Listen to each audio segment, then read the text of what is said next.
Selamat sore, salam sejahtera, Om Swastiastu, Namo Buddhaya, salam kebajikan, salam bahagia, salam rahayu.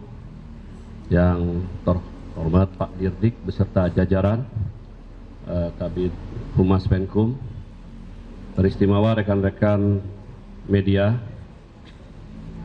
syukur alhamdulillah pada kesempatan sore ini kita dapat melaksanakan konferensi pers. Pada kesempatan sore ini ingin kami sampaikan press release tentang perkembangan penyidikan perkara dugaan tindak pidana korupsi pada Kementerian Pendidikan Budaya Riset Teknologi atau Dikbudristek dalam program digitalisasi pendidikan tahun 2019 sampai dengan tahun 2022. Penyidik pada Gedung Bundar sebelumnya telah menetapkan tersangka terhadap 4 tersangka, dan dalam perkembangannya penyidik melakukan pendalaman, pemeriksaan dan pemanggilan terhadap para saksi kurang lebih 120 dan juga 4 ahli. Dari hasil pendalaman, keterangan saksi-saksi dan juga alat bukti yang ada pada sore dan hasil dari ekspos telah menetapkan tersangka baru dengan inisial NAM. Terkait dengan perkembangan ini, di sini sudah ada Pak Dirdik. Untuk waktu dan tempat kami persilakan Pak Dirdik. Terima kasih Pak Kapus Penkum. Yang saya hormati rekan-rekan media semuanya. Assalamualaikum warahmatullahi wabarakatuh. Salam, Om Swastiastu, Namo Buddhaya, salam kebajikan. Sehubungan dengan perkembangan penyidikan perkara dugaan tindak pidana korupsi pada Kementerian Pendidikan, Kebudayaan, Riset, dan Teknologi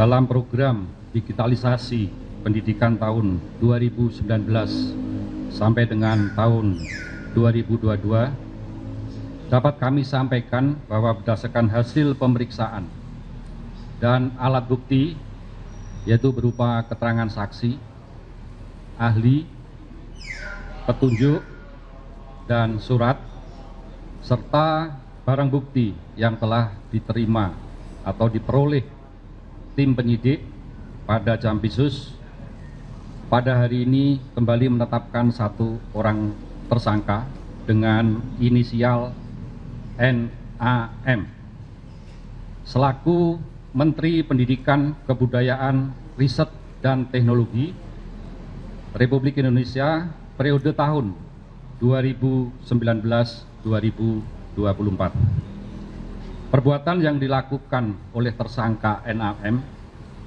antara lain yaitu pada bulan Februari 2020,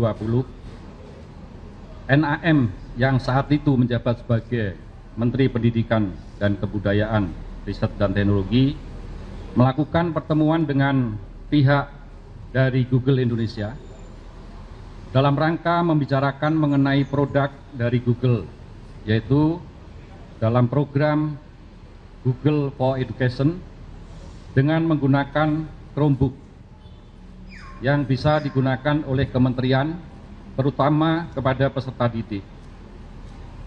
Dalam beberapa kali pertemuan yang dilakukan NAM dengan pihak Google telah disepakati bahwa produk dari Google yaitu Chrome OS dan Chrome Device Management atau CDM akan dibuat proyek pengadaan alat teknologi informasi dan komunikasi atau TIK. Dalam mewujudkan kesepakatan antara NAM dengan pihak Google Indonesia, selanjutnya pada tanggal 6 Mei 2020, NAM mengundang jajarannya, diantaranya yaitu H selaku Dirjen PAUD Dikdasmen, T selaku Kepala Badan Litbang Kemendikbudristek, JT dan FH selaku staf khusus menteri telah melakukan rapat tertutup, yaitu melalui via Zoom meeting dan mewajibkan para peserta dalam menggunakan handset atau alat sejenisnya yang membahas pengadaan atau kelengkapan alat TIK, yaitu menggunakan Chromebook sebagaimana perintah dari NAM. Sedangkan saat itu pengadaan alat TIK ini belum dimulai. Untuk meloloskan Chromebook produk Google, Kemendikbud sekitar awal tahun 2020, NAM selaku Menteri menjawab surat Google untuk ikut partisipasi dalam pengadaan alat TIK di Kemendikbud. Padahal sebelumnya surat Google tersebut tidak dijawab oleh Menteri sebelumnya, yaitu ME, yang tidak merespon karena uji coba pengadaan Chromebook tahun 2019 telah gagal dan tidak bisa dipakai untuk sekolah garis terluar atau daerah terluar tertinggal terdalam 3T. Atas perintah 6 dalam pelaksanaan pengadaan TIK tahun 2020 yang akan menggunakan Chromebook, SW selaku Direktur SD dan M selaku Direktur SMP membuat juknis, juklap yang spesifikasinya sudah mengunci, yaitu Chrome OS.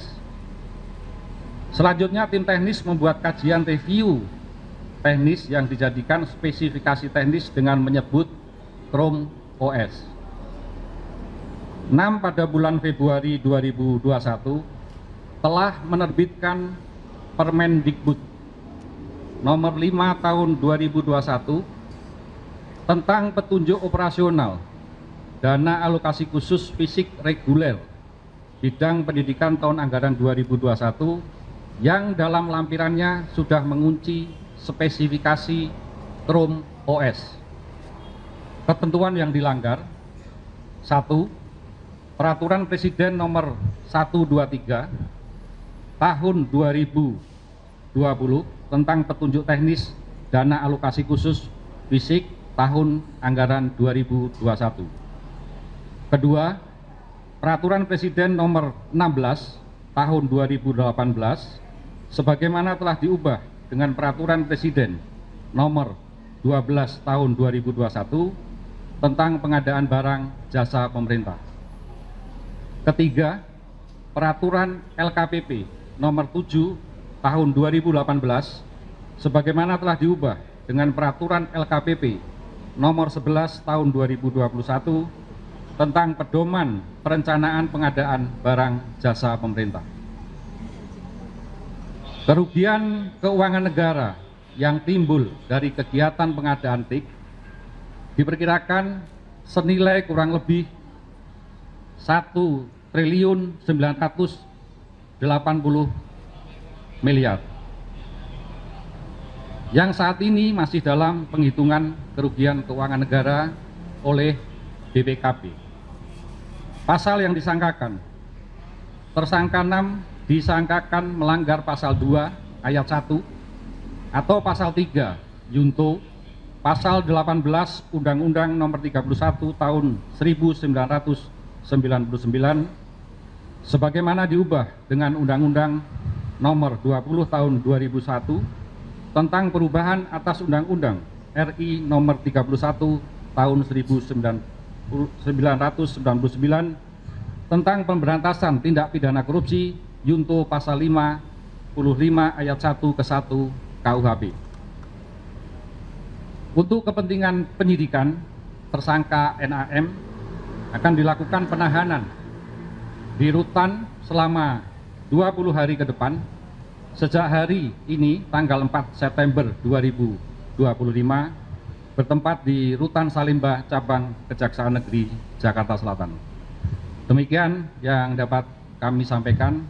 Saya akhiri, wassalamualaikum warahmatullahi wabarakatuh. Salam.